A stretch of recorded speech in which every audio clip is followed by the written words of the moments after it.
به من دروغ گفتی. چی؟ به من میگی دروغگو؟ تو به من میگی دروغگو؟ در اصل دروغگو تویی. به من میگفت زنمون بهم ظلم میکنه، زندگی رو برام جهنم کرده، میخواد منو بکشه. نمیدونم اینو میخواد به عقده عوضی در بیاره.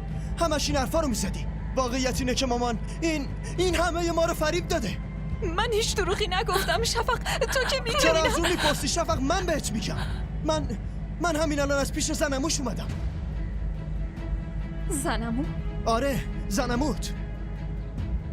مامان این همه خونوادش دروغگوان. زنموش اول خودشو به جای مادر بزرگش جا زد. شفق تو میدونی این قراره با کی ازدواج کنه؟ با پسرموش. اون قراره به زودی از خارج بیاد. امروز خود زنموش بهم گفت. نه من با اون ازدواج نمی کنم. من قراره با نوید ازدواج کنم. دروغ نگو.